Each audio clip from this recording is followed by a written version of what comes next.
Amém. Deus abençoe em nome de Jesus. Evangelho de João, capítulo 21. Abra sua Bíblia comigo.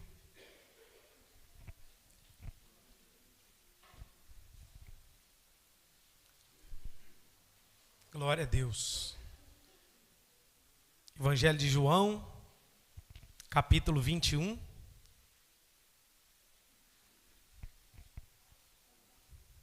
Versículo 15. João 21, verso 15, amém? Amém? Diz assim a palavra do Senhor.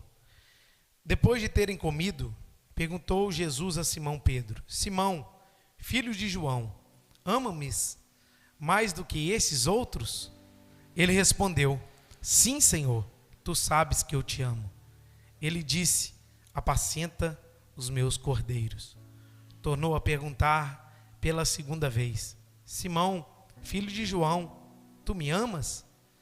Ele lhe respondeu: Sim, Senhor, tu sabes que eu te amo.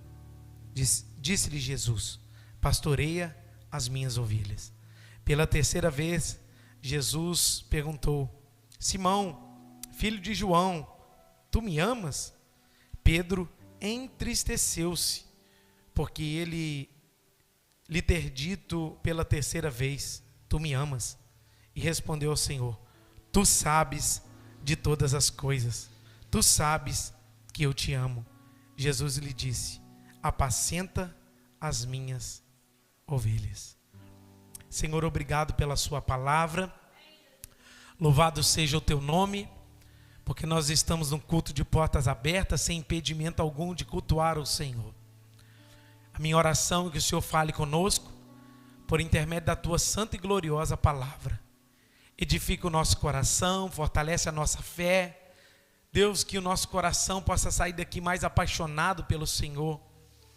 Deus, que o Senhor possa trazer sobre o nosso coração aquilo que está no teu coração. Usa a minha vida, Senhor, para a glória do teu nome, em nome de Jesus. Amém. Irmãos, como aqui já foi falado, né? Nós estamos saindo de uma festividade muito abençoada. Fomos muito abençoados esses 3 dias de festividade e 4 mensagens que ouvimos aqui da parte de Deus. E lá na minha célula, a gente conversou um pouco sobre como foi que Deus falou aos nossos corações, a forma em que Deus falou aos nossos corações. E eu não sei se você percebeu, mas todas as mensagens, elas meio que se encaixaram uma na outra. A didática de Deus para nos ensinar, para trazer o seu coração ao nosso coração, foi muito especial, muito precioso. Porque no primeiro dia, na sexta-feira, o pastor Wesley ministrou sobre a mensagem da cruz. O que aconteceu com Jesus antes a cruz, no processo da cruz, na crucificação, como ele foi crucificado. E eu pude entender que o que Deus estava querendo liberar sobre o nosso coração é que a mensagem do Evangelho, ela não pode ser outra coisa a não ser a mensagem da cruz de Jesus. 1 Coríntios capítulo 1, versículo 18, Paulo vai escrever que a mensagem da cruz é loucura para aqueles que se perdem, mas para nós que somos salvos é o poder de Deus. Ou seja, no primeiro dia o Senhor liberou uma palavra dizendo assim: é essa mensagem que nós precisamos anunciar, é esse Cristo que nós precisamos pregar, é esse Cristo que nós precisamos divulgar, aquilo que Ele realizou. E no segundo dia, um pouco diferente do nosso tema, mas eu também consegui entender no final o que o Senhor queria trazer aos nossos corações. Salmo capítulo 100, servir ao Senhor com alegria. Ou seja, nós temos a mensagem da cruz para anunciar, mas Deus quer que não tenhamos somente uma mensagem para anunciar, mas que também vivamos da forma que Ele deseja que vivamos. como Ele quer que nós venhamos o servir, cultuar, adorar, uma santidade barulhenta, que não é somente de glória a Deus e aleluia, mas aquilo que é produzido no nosso interior. Ou seja, nós temos a mensagem, mas Deus também nos ensinou como devemos viver, celebrando com júbilo ao Senhor todos os moradores da terra, servindo a Deus com alegria, apresentando a Ele o novo cântico, e porque seu amor é fiel para conosco. Então, a gente foi ministrado na mensagem da cruz e como um cristão deve cultuar e viver. E no domingo pela manhã, a proposta de Deus para o nosso coração foi como nós devemos manifestar esse amor que conhecemos. Nós conhecemos esse amor e nós precisamos desentulhar os nossos poços para que possamos ir naqueles que estão na beira da fonte, precisando de água, e ali nós derramamos a nossa vida, que é o amor de Deus que está em nós, para a vida das pessoas. Então, nós temos sexta a mensagem, nós temos sábado o modo de viver, e nós temos domingo pela manhã aquilo que nós devemos fazer, ou seja, manifestar aquilo que nós temos recebido neste lugar, que é o evangelho, que é o amor de Deus na vida das pessoas. E assim Cristo fez com a mulher samaritana em João capítulo 4. E aí, nós encerramos domingo à noite em 1 Coríntios capítulo 13, que eu entendi que foi assim, Deus exortando a igreja, encorajando a igreja, como que a igreja deve viver em comunidade. Ainda que eu fale a língua dos anjos e dos homens, se eu não tiver amor, nada terei. Ainda que eu entregue meu corpo para ser queimado, se eu não amar, nada disso me aproveitará. Nós não queremos levar o amor somente para o lado do matrimônio, do sexo, do gostar. Nós queremos viver o amor sacrificial de Jesus, que é o amor ágape ou agapaol, onde nós aprendemos a viver, a suportar uns aos outros, sem ciúme, tendo paciência uns com os outros, sendo benignos uns com os outros. É essa a mensagem. Então, resumindo os 4 pontos do congresso, na sexta-feira recebemos a mensagem, no sábado o modo de viver, no domingo como nós vamos manifestar, e no domingo à noite como nós vamos viver em comunidade. Eu acho que está bem explicado para nós. Eu não sei se você entendeu dessa forma, mas eu como pastor entendi dessa forma e gostaria de trazer isso ao seu coração. Mas meditando sobre o tema dessa noite, eu também fui levado pelo Espírito de Deus a falar um pouquinho sobre o amor de Deus que restaura, ou o amor de Cristo que restaura. Esse texto, irmãos, é um texto muito conhecido, pregado muitas das vezes, e eu também aqui talvez já preguei várias vezes esse texto. E esse texto enfatiza a restauração de Pedro. O texto que nós lemos, verso 15, 16 e 17, é o próprio Cristo, após ressuscitar dentre os mortos, tendo um diálogo especial com Pedro, sabendo de Pedro se ele realmente o amava. E Pedro vai responder algumas vezes, e eu quero entrar nesse assunto com vocês. Mas primeiramente eu quero dar a introdução no contexto do capítulo 21. Olha o versículo 1 comigo. Depois disso, tornou Jesus a manifestar-se aos discípulos, junto ao mar de Tiberíades. E assim que ele se manifestou, estavam juntos Simão Pedro, Tomé chamado Dídimo, Natanael, que era de Caná da Galileia, os filhos de Zebedeu e mais 2 dos discípulos. Olha que interessante. E tornou a manifestar.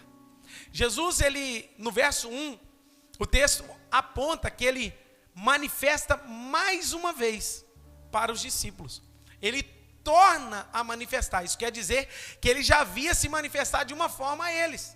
Se nós voltarmos no capítulo 20, na morte de Jesus, naquele domingo, na ressurreição de Jesus, os discípulos estavam ali, trancados dentro de casa, com medo dos judeus, não saberiam o que ia acontecer, o que aconteceria com eles, e Jesus entra pelas paredes, fala com eles, se revela a eles, encoraja eles, manifesta o coração deles, e naquele dia Tomé não estava lá. E aí eles contam para Tomé, dizendo: Tomé, Jesus veio entre as paredes, se revelou a nós, e Jesus está vivo. E Tomé vai dizer: não, eu só creio se eu tocar. E Jesus, mais uma vez, passado 8 dias, ele vai se manifestar aos discípulos, agora com Tomé junto. Olha aqui para mim, quando a gente vê a palavra de Deus, irmãos, Jesus mais uma vez inclinando para ir até os discípulos e se manifestar a eles. O propósito era que Cristo confirmasse no coração dos discípulos que ele estava vivo, que ele tinha vencido a morte, que a notícia que todos estavam divulgando contrária à sua morte, que ele havia vendido, tinha sumido o corpo, isso era uma mentira. E Jesus, como diz Atos dos Apóstolos, apareceu durante 40 dias consequentes ao coração daqueles que lhe serviam. Quando a gente olha dentro do texto, a gente percebe que Jesus havia se manifestado a Maria Madalena. Jesus se manifesta aos 12, na verdade aos 11, quando Tomé estava fora, alguns discípulos haviam ido para o caminho de Emaús, e Jesus vai encontrar aqueles dois lá para reposicionar o coração daqueles dois e trazer o coração deles de volta. O desejo de Cristo era se revelar a eles. O desejo de Cristo era se manifestar a eles. Agora, por que Jesus, mais uma vez, de novo, está se revelando aos discípulos? O verso 3 vai mostrar para nós, olha o texto. E disse-lhe Simão Pedro: vou pescar. Disseram-lhe os outros: também nós vamos contigo. Saíram e entraram no barco, e naquela noite nada apanharam. Por que Jesus está tornando a se manifestar? Por que Jesus está manifestando mais uma vez? Porque eles haviam voltado ao ofício do passado. O Hélio acabou de ler aqui Lucas capítulo 5, irmãos, que foi o chamamento de Pedro. Todos nós aprendemos Lucas capítulo 5, Jesus no mar da Galileia, a multidão está apertando, ele sobe no barco de Pedro, e ali ele ministra a multidão, e logo depois ele manda o barco de Pedro se afastar e lançar a rede à direita. Pedro faz um questionamento dizendo: Jesus, nós havíamos pescado a noite inteira, nada apanhamos, mas sob a tua palavra lançarei as redes. O Hélio acabou de ler esse texto aqui, e eles fizeram isso, e grande multidão de peixes eles pegaram naquele dia, e a partir daquele momento, Pedro foi chamado para o ministério.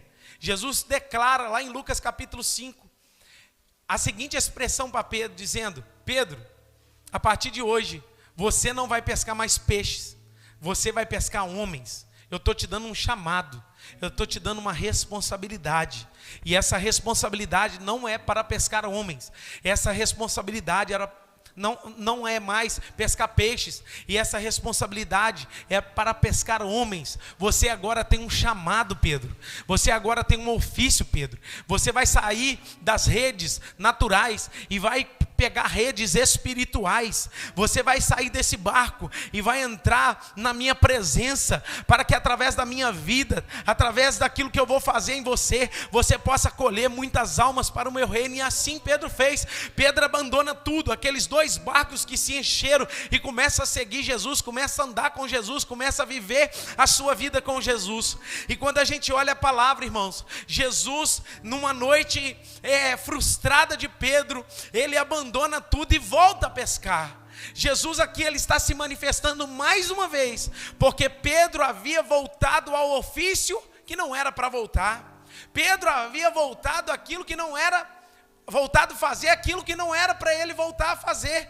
E infelizmente Pedro, ele diz assim: eu vou pescar. Olha que interessante essa palavra. Pedro sozinho diz: vou pescar. Ele não diz aos filhos de Zebedeu, Tiago e João, ele não diz a Tomé, ele não diz aos outros assim: vamos pescar comigo? Não, ele só diz: vou pescar. Pedro exercia uma influência sobre a vida dos demais discípulos, apóstolos do Senhor. E o texto vai dizer, pelo fato de Pedro dizer: eu vou pescar, o texto diz que os outros disseram: nós também vamos. O fato de Pedro voltar atrás faz 6 dos outros discípulos também voltarem atrás. Vocês estão aí? O fato de Pedro dizer: eu vou voltar a pescar, faz 6 dos outros discípulos também voltarem a pescar. O fato de, entre aspas, Pedro desistir, voltar à velha função, está fazendo outros 6 dos outros discípulos voltarem à velha função. Você acha que você não exerce influência sobre os outros, mas se você desistir, você vai influenciar outros a desistir. Você muitas das vezes pensa que não exerce influência sobre pessoas, mas se você desistir, pessoas também podem desistir. Eu estou aqui como profeta de Deus para declarar essa palavra sobre a sua vida. Você acha que não tem influência, mas o simples fato de você voltar atrás vai fazer com que outros que olham para a sua fé, olham para a sua vida, olham para o seu estilo de viver, voltarem atrás. E nós precisamos meditar sobre isso. Pedro diz: eu vou pescar, e eles disseram: nós vamos contigo. Pedro exerce uma influência sem convidar. Se você desistir hoje, tem gente que lá da sua casa vai desistir também. Se você desistir hoje de caminhar, tem gente que espelha na sua fé que você nem sabe que vai parar de vir também. Tem pessoas aqui nessa noite que estão desanimados, cansados, abatidos, oprimidos, e estão pensando assim: eu vou parar a caminhada. Mas tem muita gente que te olha para a rua, na rua com a Bíblia na mão, debaixo do braço, e diz: mas que fé linda que aquele homem tem, que aquela mulher tem. As coisas muitas das vezes não acontecem na vida dela. Aí você desiste, aí a pessoa vai pensar: por que ele desistiu, por que ele parou? Eu me espelhava nele. Então o fato, meus irmãos, de nós termos uma fé com Cristo, nós não podemos voltar atrás, porque nós não somos daqueles que voltam atrás. Mas Pedro, nesse dia, tomado de um fracasso, voltou atrás, fraquejou, voltou a pescar, voltou ao antigo ofício. E diz a palavra de Deus no verso 4: mas ao clarear da madrugada estava Jesus na praia, todavia os discípulos não o reconheceram que era ele, embora eles voltaram ao velho ofício. Embora eles voltaram a fazer aquilo que eles 3 anos atrás pararam de fazer. Eles voltaram nesse dia a fazer, movidos pela frustração de Cristo ter morrido, movidos pela frustração de Pedro ter negado, movidos pelo desânimo de sem saber o que ia acontecer com eles. Ao clarear da madrugada, irmãos, Jesus vai de encontro àqueles homens. Eu gosto do meu Jesus porque sempre ele que toma a iniciativa e vai nos reposicionar. Eu vou falar de novo, eu não sei se você deu muito glória a Deus nesse final de semana, e seu glória a Deus acabou. Você está cansado de glorificar, mas eu tenho uma palavra de Deus para a sua vida nessa noite, em nome de Jesus. Entenda, Jesus é sempre ele que vai tomar a iniciativa de nos reposicionar.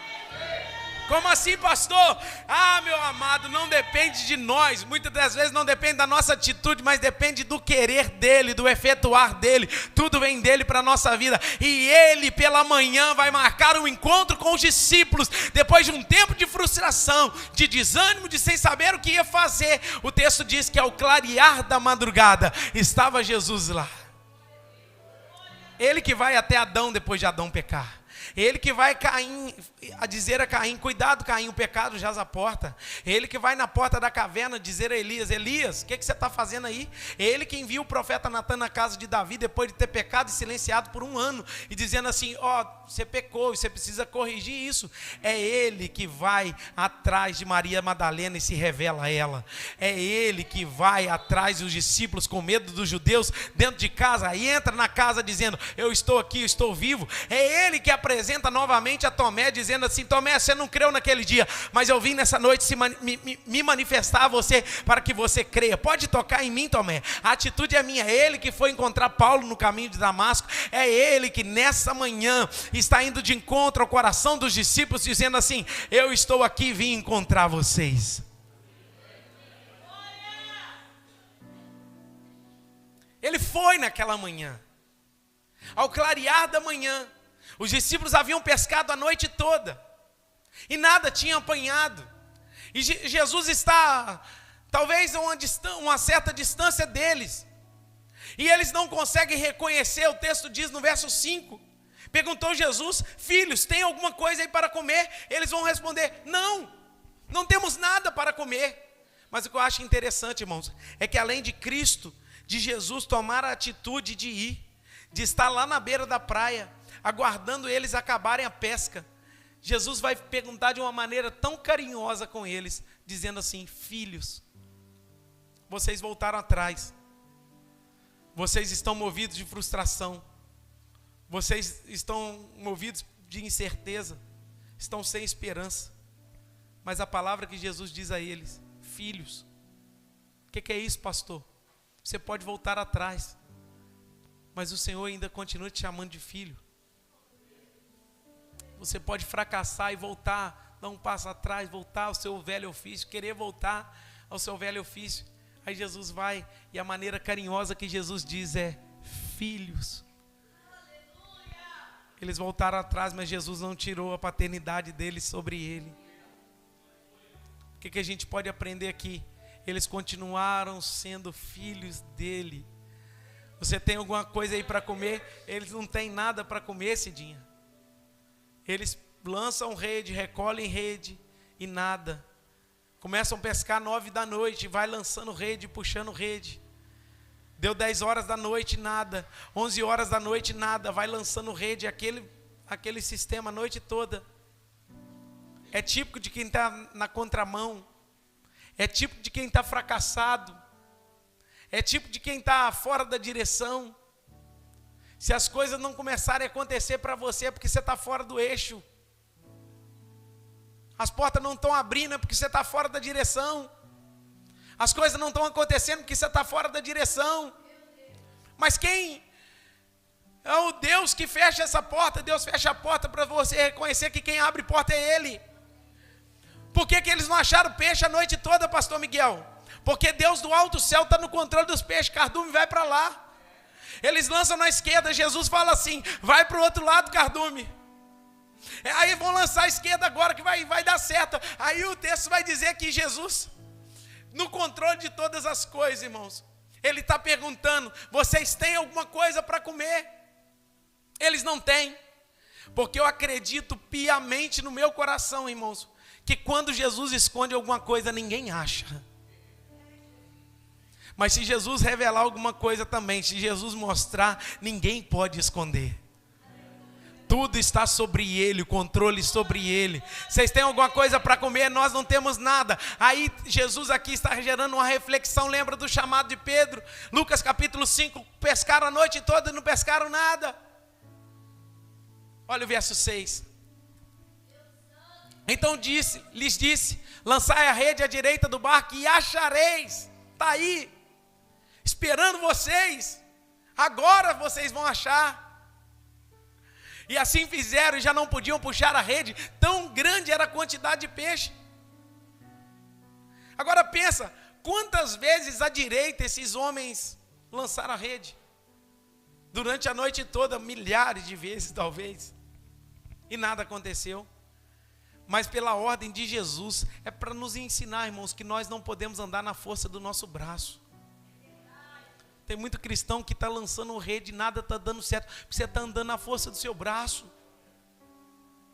Para de andar na força do seu braço. Para de andar na sua capacidade. Enquanto você batalhar com as suas forças, o seu negócio tende a fracassar. Enquanto você lutar com a sua sabedoria, as coisas não vão para frente. Eu quero te encorajar a pelo menos ouvir a voz de Deus um dia. Ele dizendo: lança à direita. Porque você sabe que quando você lançar à direita pela ordem de Jesus, as coisas vão acontecer. Salmo 25, o salmista vai declarar, irmãos, a intimidade do Senhor para aqueles que o temem, o qual o Senhor dará a conhecer a sua aliança. O que ele está dizendo? Ele revela o caminho dele para aqueles que têm intimidade com Ele. Aí ele está dizendo: lança a rede. Aí eles vão lançar a rede e as coisas vão acontecer. Quer ver uma coisa começar a acontecer na sua vida? Ande na palavra, ande naquilo que Cristo está estabelecendo para você. O que Ele está exigindo, as coisas vão começar a acontecer. Aí olha o texto, verso 7. Aquele discípulo a quem Jesus amava disse a Pedro: esse discípulo é João, autor do Evangelho. Ele grita de lá: é o Senhor. Simão Pedro, ouvindo que era o Senhor, cingiu-se com sua veste, porque se havia despido, e lançou-se no mar.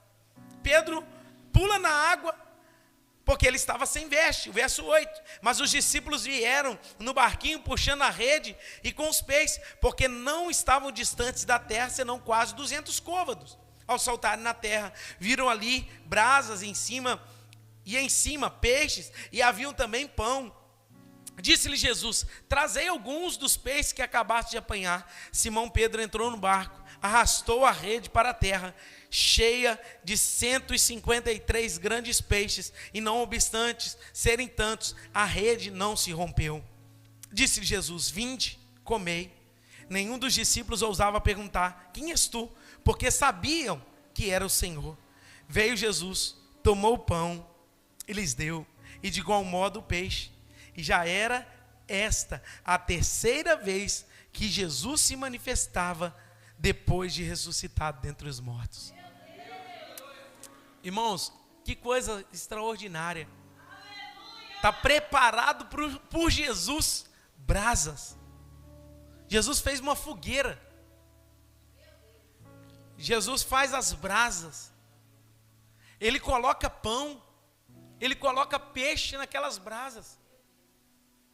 Isso aqui é um cenário que Cristo está montando para restaurar os discípulos, irmãos.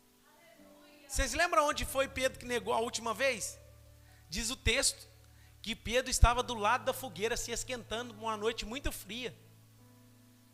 Aí vem uma pessoa e pergunta assim: você é deles, né? Não, nem conheço. Aí o galo canta. Jesus estava do lado de uma fogueira. Pedro estava do lado de uma fogueira quando negou Jesus. Agora, para restaurar Pedro, Jesus faz uma fogueira para lembrar ele, irmãos, daquilo que aconteceu lá atrás. Ele coloca pão, ele coloca peixe, para relembrar que quantas vezes ele multiplicou os pães e os peixes. Ele traz que a gente vai se alimentar. Jesus parte e dá a eles, irmãos. Eles tinham pescado a noite inteira e nada tinham apanhado. Jesus está ali, cuidando do coração deles, da necessidade física dos discípulos, chamando eles: sentem aqui comigo, comam, se alimentem. E ali, Jesus agora vai começar uma conversa com Pedro. Jesus agora vai fazer perguntas a Pedro.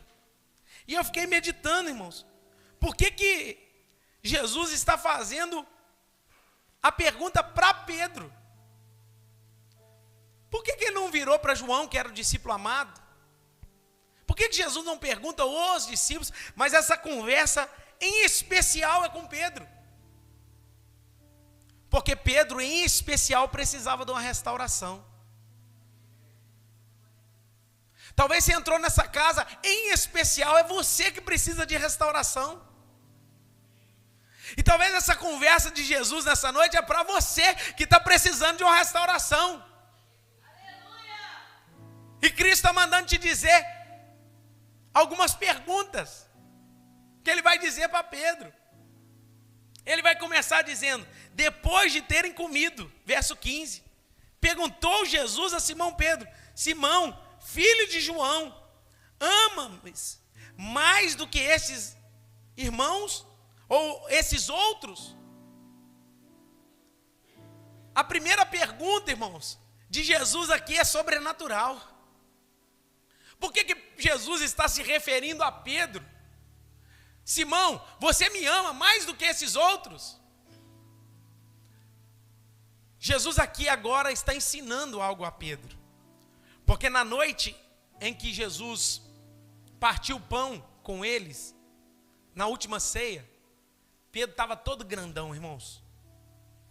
Pensa num homem que estava apoiado na força do seu braço, era Pedro. Coloca na televisão comigo, Mateus 26, versículo 31. Olha o que está acontecendo. Então Jesus lhe disse: esta noite, olha o que Jesus está dizendo: todos vós escandalizareis comigo, porque está escrito: ferirei o pastor, e as ovelhas do rebanho ficarão dispersas. Jesus está dizendo: todos vocês se escandalizarão, porque o pastor será ferido, e as ovelhas do rebanho se dispersarão. Verso 32. Mas depois da minha ressurreição, olha o que está dizendo: irei adiante de vós para a Galiléia. 33. Disse-lhe Pedro, olha o que Pedro está dizendo: ainda que venha a ser um tropeço para todos, nunca será para mim. Pedro está olhando para os discípulos falando assim: eles podem te negar, eu não.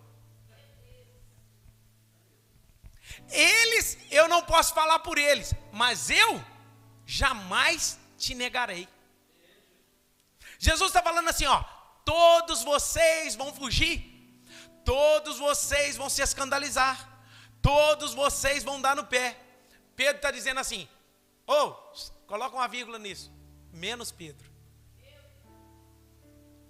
O primeiro erro de Pedro aqui é confiar na força do seu braço, achando que ele ia conseguir no momento mais difícil. Olha o verso 34.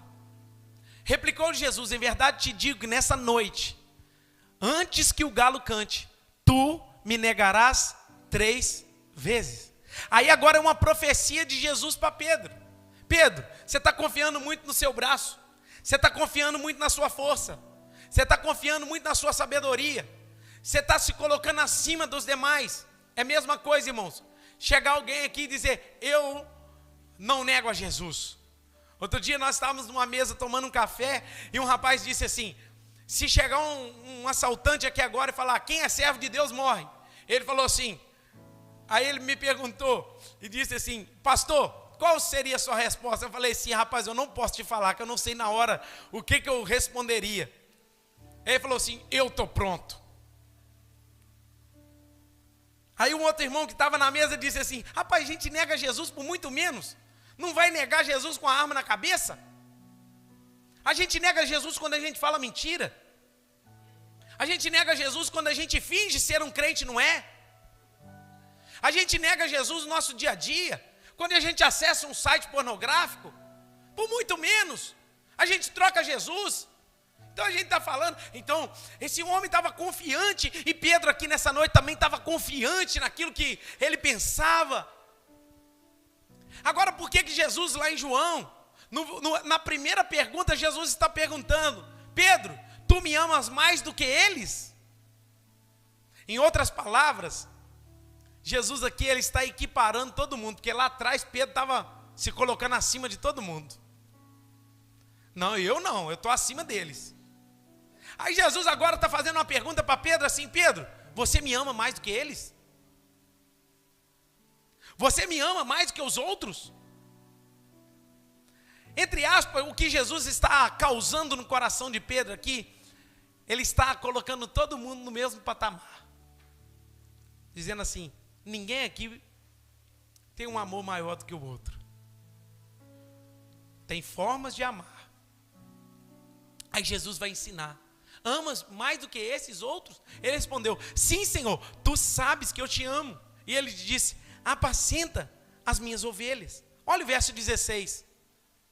Tornou a perguntar-lhe pela segunda vez, Simão, filho de João, tu me amas? Agora já não tem mais a pergunta, mais do que eles. Ele só está perguntando, tu me amas? Ele respondeu, sim, Senhor, tu sabes que eu te amo. Disse Jesus, apacenta as minhas ovelhas. Olha o 17. Pela terceira vez Jesus lhe perguntou, Simão, filho de João, tu me amas? Pedro entristeceu-se por ele ter dito pela terceira vez, tu me amas. E ele respondeu, Senhor, tu sabes de todas as coisas, tu sabes que eu te amo.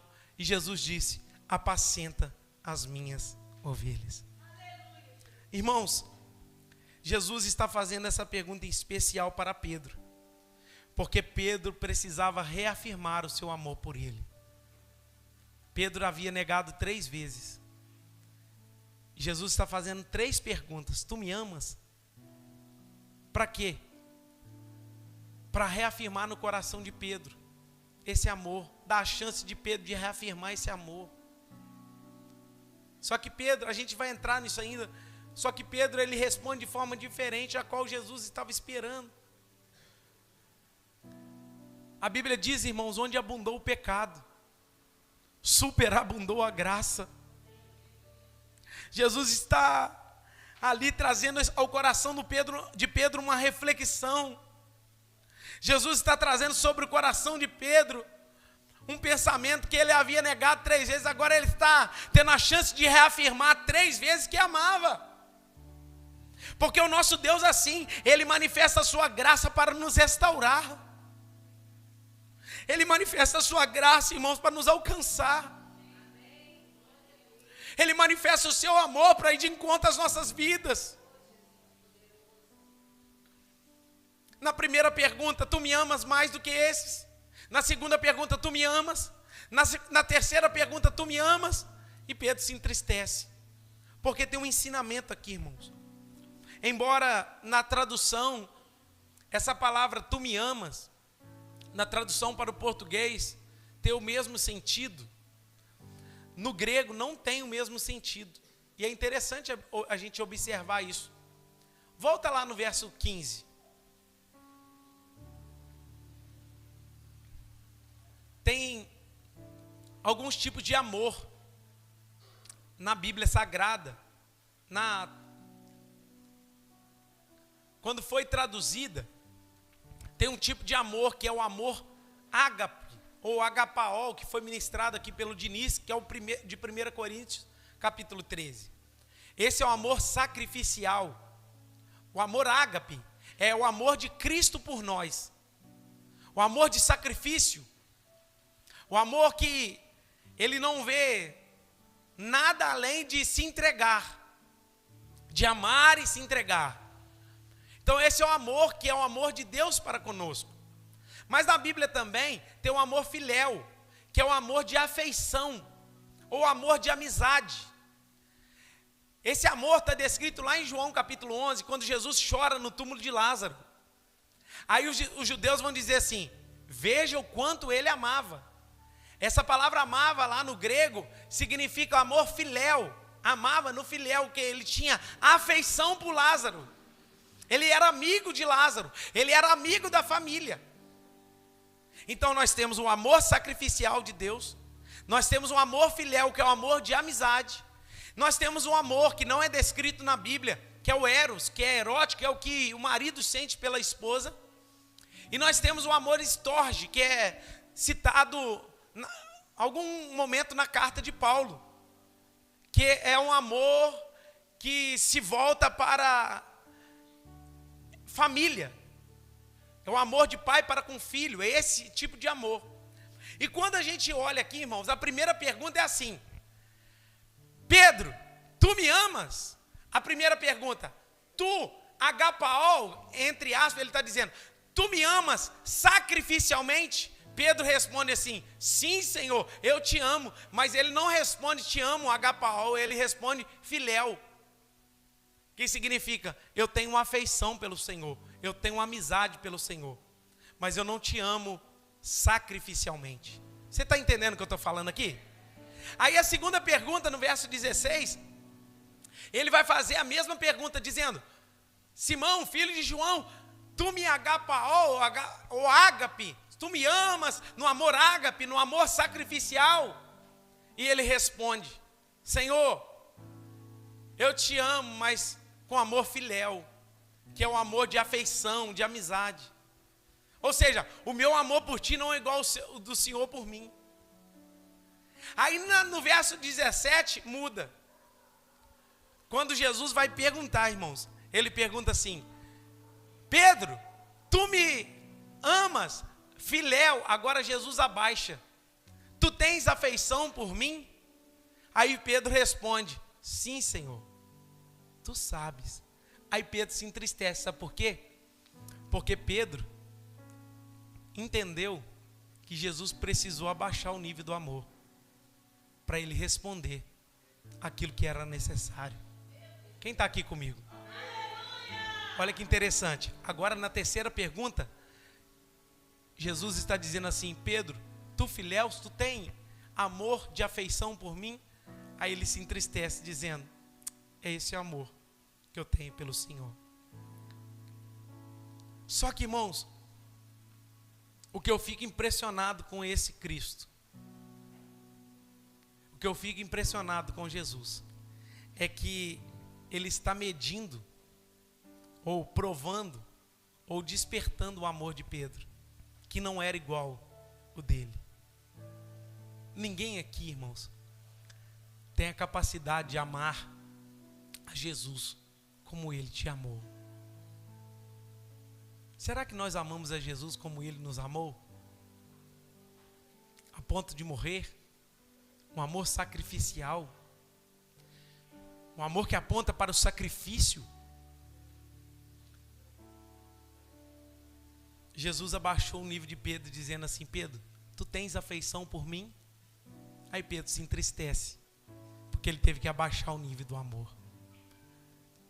Só que em todas as 3 respostas, sim, Senhor, eu te amo, as mesmas respostas de Jesus foram: Senhor, Pedro, então se você me ama, apacenta as minhas ovelhas.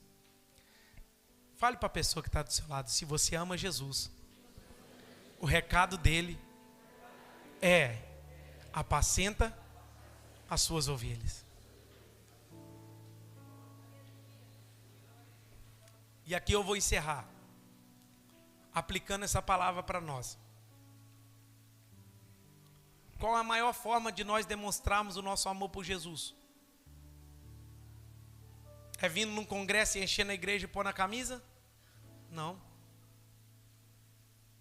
Qual a nossa maior forma de demonstrarmos nosso amor por Cristo? É participando da Santa Ceia 12 vezes no ano sem faltar? Não. Nós demonstramos o nosso amor por Jesus frequentando assiduamente os cultos da Igreja Batista Reviver? Isaías vai profetizar: esse povo me honra com os lábios, mas o coração está longe de mim. Você pode muito bem, irmãos, estar frequentando congresso, participando do congresso, tirando foto no congresso, estando aqui, mas mesmo assim o seu amor por Cristo ser vazio.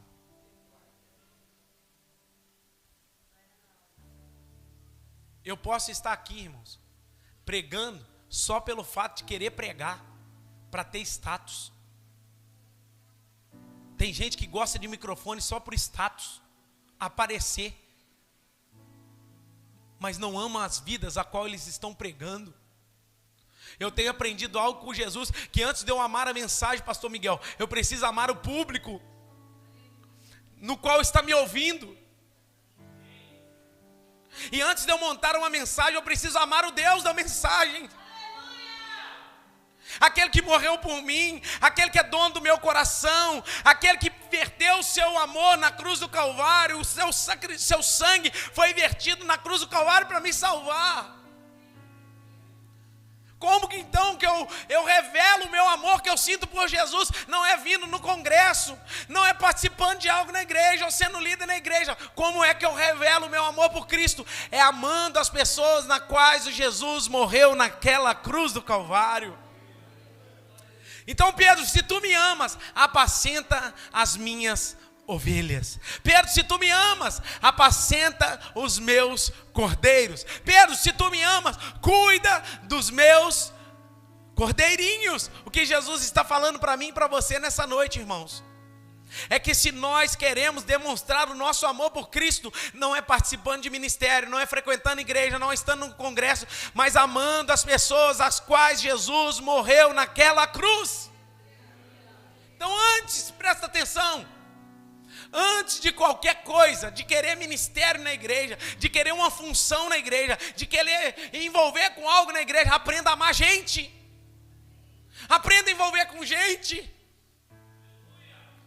Chega nos nossos cultos vazios, onde a gente só quer conexão com Deus.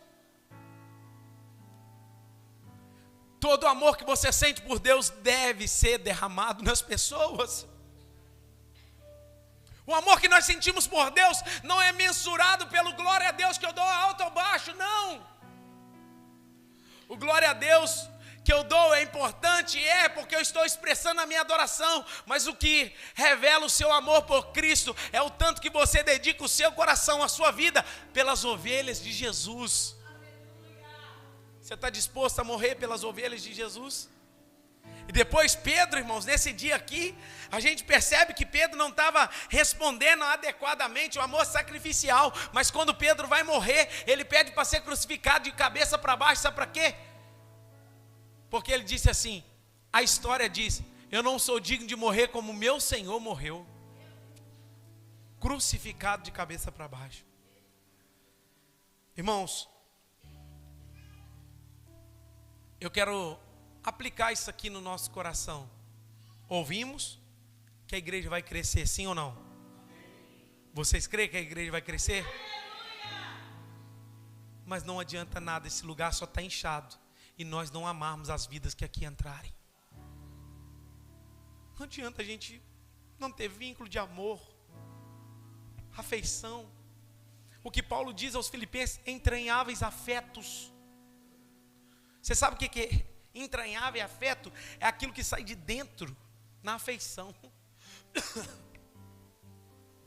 Quando a gente olha a palavra de Deus, irmãos, o que o Senhor quer nos esticar é que primeiramente nós venhamos amar as ovelhas de Jesus, as pessoas que Ele morreu naquela cruz. O Milton falou assim comigo: pastor, você prepare que vai vir bode, vai vir ovelha, vai vir tudo quanto é coisa, vai vir gente de tudo quanto é jeito. Eu falei: se é, meu filho, tem que orar mesmo. Irmãos, mas o que eu creio no meu coração é que se as pessoas entrarem por essas portas, encontrarem comunhão, encontrarem amor diante de Deus, irmãos. Tem pessoas que não estão nem procurando sermão não, aqui elas vão ouvir sermão, mas tem gente que está procurando carinho, precisando que alguém olhe para ele, converse, pergunte o nome.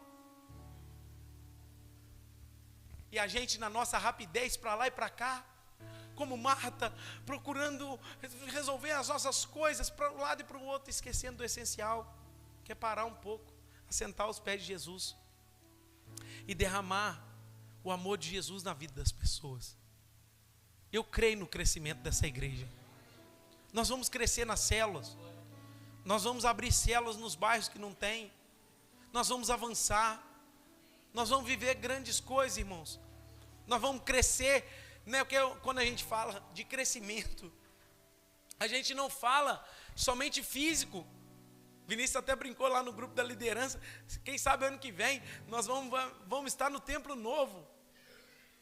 Mas mais do que templo novo, se não tivermos o templo novo e essa igreja aqui amar uns aos outros, irmão, nós põe um telão aqui do lado de fora e faz o congresso com um telão do lado de fora.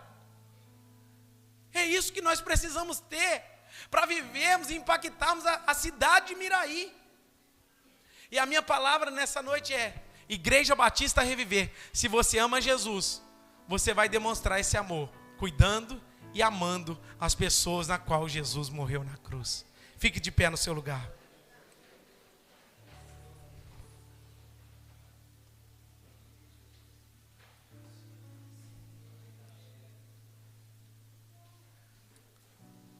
Aleluia. A minha oração nessa noite é para que Deus te estique no amor dele. E talvez você está nesse conflito.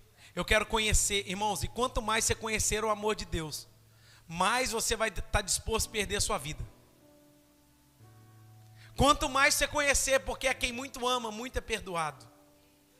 Quanto mais você conhecer a Deus, mais você estará disposto a abrir mão da sua própria vida, por amor ao Evangelho. Talvez você chegou aqui nessa noite e entendeu no seu coração que você é o Pedro, e Deus está te dando destino para que você ame o rebanho de Cristo. Você tem que amar mais pessoas do que a Batista Reviver, irmãos. Eu fico triste quando eu encontro com um cristão que gosta mais da Assembleia do que dos irmãos da Assembleia, agarrado na denominação. Nós não estamos aqui, irmãos, por causa de placa de igreja. Nós estamos aqui porque Cristo nos salvou. E esse amor que Ele nos encontrou precisa ser derramado uns aos outros para a glória de Deus. Ore comigo, feche os seus olhos e peça ao Senhor para liberar sobre o seu coração essa palavra. Pai, aqui está o teu povo. Aqui está a tua noiva. Aqui está a tua igreja. Eu quero louvar o Senhor por essa palavra, porque o amor do Senhor nos restaura e nos chama. Oh Deus, libera sobre a tua igreja, Deus, esse senso do amor sacrificial, que está disposto a abrir mão da sua própria vida em favor dos outros. Estica-nos, ó Pai, para que possamos cumprir a tua vontade. Nós queremos amar o Senhor mais do que todas as coisas e amar o próximo como a nós mesmos. Se essa igreja te ama, o recado para ela nessa noite é: apacenta as minhas ovelhas. Tem ovelhas no instituto, tem ovelhas na sala das crianças, tem ovelhas na célula, tem ovelha desviada. Nós precisamos amar aqueles a qual o Senhor morreu na cruz. Assim nós oramos, em nome de Jesus. Amém. Amém? Glória a Deus. Irmãos, domingo pela manhã tem escola bíblica, volta normal, 9 horas da manhã. Tem escola de líderes também, domingo cedo, em nome de Jesus. Domingo à noite, nós estaremos recebendo o pastor Luiz Fernando, da Madureira de Cataguases. Estará aqui ministrando a palavra do Senhor. Vai ser uma bênção, celebrando, né, nesse tempo ainda o aniversário da igreja, né, esse mês de celebração para a glória de Deus. E nós te convidamos a estar aqui conosco, adorando o nome do Senhor. Amém? Faça assim com as suas mãos, que o grande amor de Deus Pai, a graça salvífica de nosso Senhor e Salvador Jesus Cristo, a doce comunhão e consolação do Espírito Santo de Deus seja com todos vocês e com todo o povo espalhado sobre a face da terra. E a igreja diz: Amém. Deus abençoe e aplauda o nome do Senhor. Está encerrado.